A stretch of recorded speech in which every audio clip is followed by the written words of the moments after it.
ദമയന്തിയുടെ അവസ്ഥ കണ്ട് പിതാവ് നളനെ അന്വേഷിക്കാൻ എല്ലാ ദിക്കുകളിലേക്കും ആൾക്കാരെ അയച്ചു. അന്വേഷിക്കാൻ പോകുന്നവരോട് ദമയന്തി ചില ശ്ലോകങ്ങൾ പറഞ്ഞുകൊടുത്തു. ഇതിന് മറുപടി ലഭിക്കുന്നത് ആരിൽ നിന്നാണെന്ന് കണ്ടെത്താൻ പറഞ്ഞു. ഈ സമയം പർണാദൻ എന്ന ബ്രാഹ്മണൻ അയോധ്യയിൽ വെച്ച് ഒരു തേരാളിയെ കണ്ടുവെന്നും ശ്ലോകം കേട്ട അയാൾ ദമയന്തിയെക്കുറിച്ച് പല കാര്യങ്ങളും അന്വേഷിച്ചുവെന്നും വിദർഭ രാജാവിനെ അറിയിച്ചു. അത് നളനാണെന്ന് ദമയന്തി മനസ്സിലാക്കി.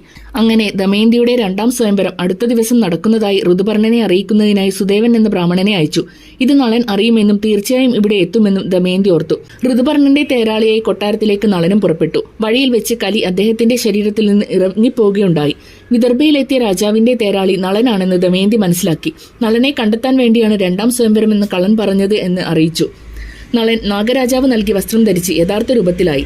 ഈ സമയം ദേവന്മാർ പുഷ്പവൃഷ്ടി ചെയ്യുകയുണ്ടായി. പിന്നീട് ദമയന്തിയും മക്കളുമായി സൈന്യത്തോടൊപ്പം നിഷദ്ധയിലെത്തിയ നളൻ ചൂതുകളിയിലൂടെ തന്നെ പുഷ്കരനെ തോൽപ്പിച്ച് രാജ്യം സ്വന്തമാക്കി. പുഷ്കരന് സഹോദരസ്ഥാനം തന്നെ നൽകുകയും ചെയ്തു. എല്ലാം വീണ്ടും പഴയതുപോലെയായി.